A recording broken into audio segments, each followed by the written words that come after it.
G'day there, Ray Corcoran here. In this week's video, I'm going to be going over how to stop worrying about money.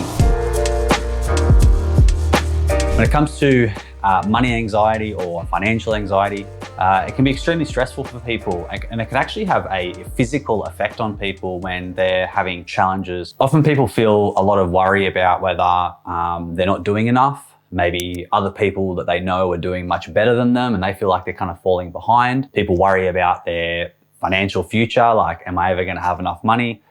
People often worry about, even people that do have money worry about losing the money. So there's so many different angles that cause, when it comes to money, that people have so much angst about.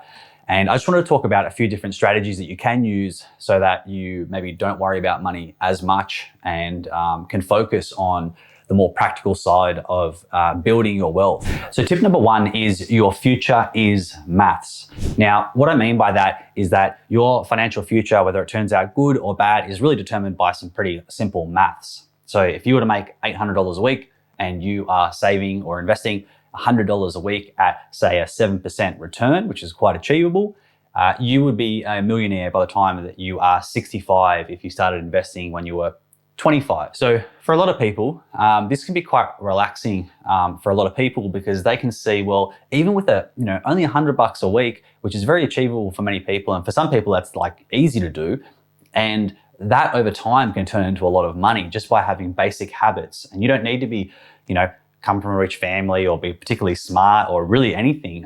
You basically just need to make sure that you follow that rule, and then over the long term, you'll end up just fine. And the exciting thing is that you can improve those numbers over time. So you might go from investing 125 a week or 150 a week. You might work on getting a pay rise or starting a second job or whatever it is. And basically, this is the way that I approach my personal finances. Because for me, I would like to be worth, tens of millions of dollars eventually, and I'm on track to do that. And really, it's not really emotional at all if you think about it. And basically what you want to focus on is every week, like, I'm just thinking about improving the numbers. So I'm trying to spend less, I'm trying to make more, and I'm trying to get the best return for the difference. And I just rinse and repeat over and over and over again. And over time, that will help, you get to where you need to get to. So it really takes away a lot of the uncertainty, because a lot of the stress and anxiety will come from the uncertainty of whether it will or not, whether it will happen or whether it won't happen. So what I'd recommend is really typing in your, Googling one of those compound interest calculators, and type in right now, like, you might be paying off debt, you might be saving a small amount of money right now, but you can calculate, if I start off with $0 and I start putting away $100 a week, and I can make 7%, which is very achievable with some, index funds and ETFs. And if you do that over a long enough period of time, you might set it to 40 years or 30 years or 50 years, depending on how old you are, and you'll end up with a bunch of money. And realistically, over time, it's pretty reasonable to expect that you'll get paid more as you go, especially if you're going to focus on it, which if you're watching videos like this, you probably will be. That's going to be extremely reassuring, because probably worst case, that you'll be a millionaire, if not better.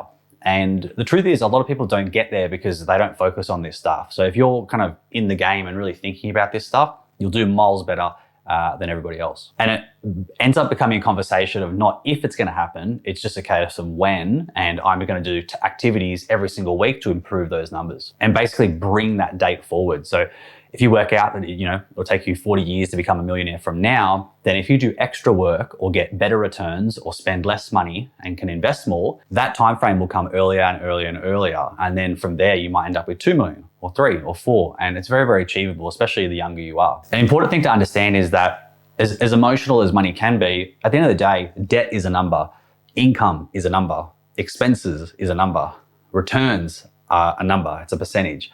So all of these things are numbers. The second thing you need to understand is being broke is really a temporary point in time. So it's not a permanent outcome that's just you're broke and you're going to be broke forever and that's that and you'll never change. It's just simply not true. And it can be true if you just sit on the couch every single day and do nothing about it. But most people realistically don't do this. For me, I actually legitimately, this sounds ridiculous now, but I legitimately had a target to save $20 per week. Just $20, which is, completely underwhelming. And even now it just sounds completely ridiculous. I'd almost say, like, what's the point? That was just around the time that I paid off a bunch of debt. And I literally was happy with, I was actually quite happy with that as well, because it was a small bit of progress. And I knew that was $20 away from being further and further away from being broke. So it actually was exciting. at the time. And another thing that a lot of people don't consider is being broke, it actually can be an advantage. Well, it is an advantage, and it really depends on your perspective. Damon John did a great book on this called The Power of Broke, and he really kind of unpacks this concept that being broke is a good thing. And there's a lot of benefits. Obviously, there's some bad things about it, but there's a lot of benefits of having nothing. You are more resourceful. You really, really appreciate money when it comes in. You're more hungry than most people that may have grown up in a life of comfort. So there is a lot of benefits to being broke, and for me, I have found that to be true. When I was paying off all that debt, I technically didn't have any money, and for me, the skills I learnt then now put me in good stead these days, because I don't let dollars go out the door for no reason, because I know where that kind of leads. And sometimes, touching fire is the only way to, really understand a concept, and probably the hard way to do things, but that will allow you to be way more effective down the track. Number 3 is what others have or don't have is literally none of your business. And this is something that an old mentor sort of taught me. And a really relevant quote is, comparison is the thief of joy. So if you find yourself comparing yourself to people that have more money or nicer car, nicer house or whatever, it's literally wasted energy. And a lot of people do this, especially with social media. You can kind of see what other people are doing a lot more visibly, but one, you don't know the truth of their real situation. So that could be total BS. But two, even if they are rich, what does it matter? It has no bearing. Like even if someone I really, really don't like has heaps of money, it has no bearing on what I'm doing. So that's not connected. People think it's connected. In their brain, it might be connected, but it never was connected. I got this old CD audiobook thing a few years ago, and it was called Secrets of the Millionaire Mind by T. Harv Eker. And basically, parts of it were pretty cheesy, to be honest, but one of the things that they talk about, which I really thought was very true, is that some people feel, jealousy or envy when someone else is doing really, really well. And people get almost trained to hate rich people. And the point that they were making was, how can you become rich if you hate the rich yourself, It's kind of like, it's a conflicting thing in your head that you're kind of going in opposite direction. And I really, really think that's true, And I've met tons of people over the years that are, younger than me and have made millions and millions and millions of dollars. And, good for them, you know what I mean? It really doesn't have any bearing. It's not like the fact that you're doing bad. They may just be doing extraordinary. And regardless of how well or bad they're doing, you still have to go sort your own stuff out anyway. So it's really, really useful just to separate those things. And, whenever you catch yourself comparing yourself to other people, just understand that it's literally a game of misery that you're playing. And it has no positive value. Being competitive is good, but it has to be a healthy kind of competition. If it's just making you feel like crap, then, what's the point? Number 4 is taking stock of what you actually do have. A lot of people have all this worry around money and what they don't have, and they kind of focus on the negative. A lot of the times these people are in a first world country. They have housing, they have food, they have access to internet, which is a huge one if you want to build your wealth. They have so many things going for them. They may have family, they may have youth, they may have health. You may not have all those things, but a lot of people have many great things going on. But when they're transfixed on the bad stuff or the money related stuff, it may feel like the whole picture is terrible, but it's not. Number 5 is make money the number 1 priority in your life. Now, a lot of people are going to say here, well, it's not the most important thing in life, and it is very true. But what I would say to people is, if it's causing a huge amount of stress and anxiety, your money situation, then it's going to be flowing over into other areas of your life, your relationships, your health, your career, your family, whatever it is. It's going to flow on across everything. So for people to say, oh, it's not that important, I don't need money or whatever, it's simply not true. And one thing that I found is some people that have, it's just same as health or anything really.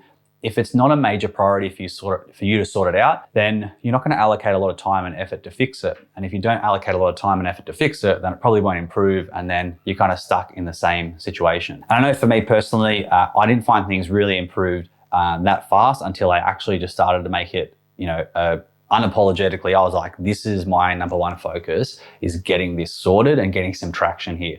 And it doesn't mean that for the rest of my life that's going to be the number 1 priority, but I made it a number 1 priority. It's like if you're really, really overweight, that's probably deserving of more of your time than other areas temporarily to get it back up to speed, and then you can sort of spread, a bit more balance around later. And I basically geared all my decision-making around, would this help me get to my goal?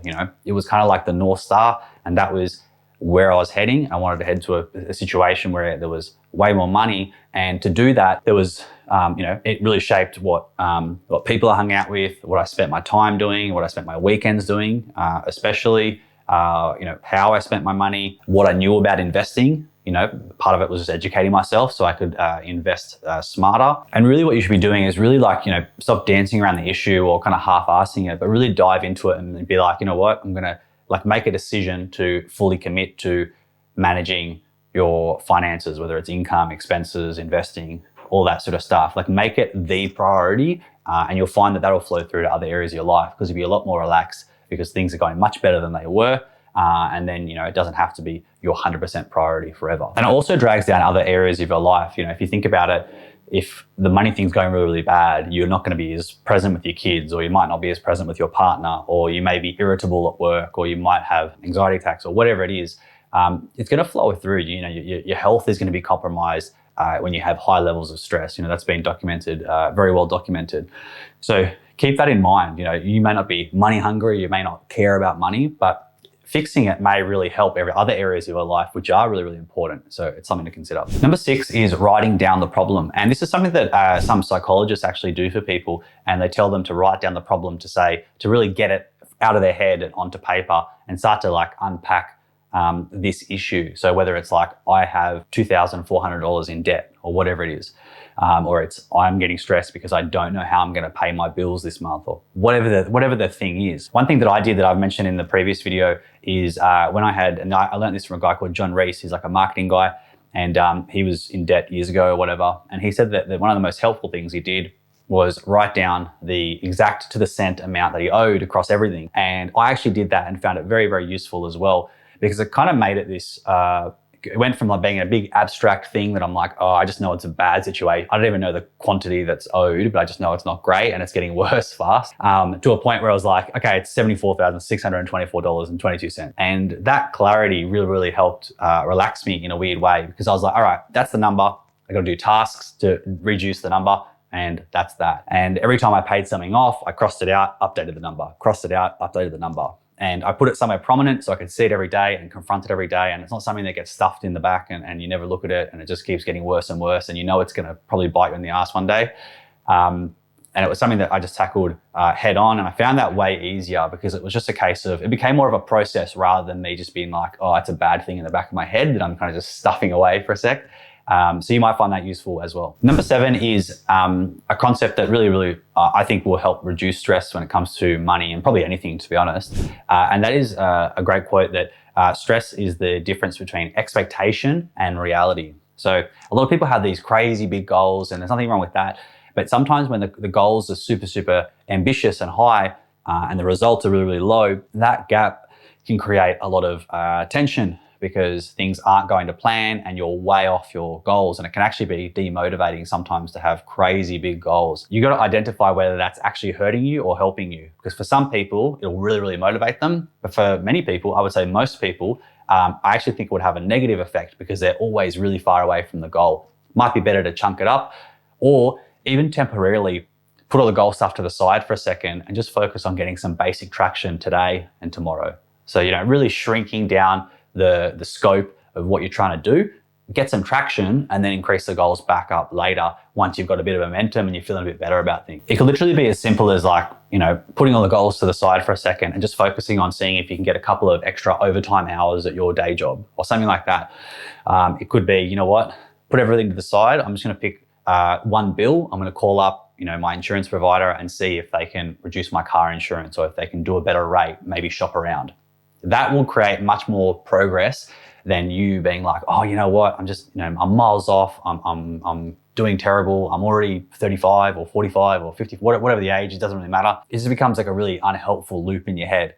So sometimes, and I do this with marketing clients as well, that we consult to, sometimes we shrink the deliverables, and that's how we get traction, and then we scale it back up after, rather than trying to do this big, ambitious, ego-driven plan that's huge and really sounds great at the time, but nobody gets it done because there's too many moving parts and it just goes in the too hard basket. And the last one is a simple one, but it's simply asking for help. So it can be really hard and embarrassing to be talking about money stuff, especially when everybody's supposed to, online, have it all together.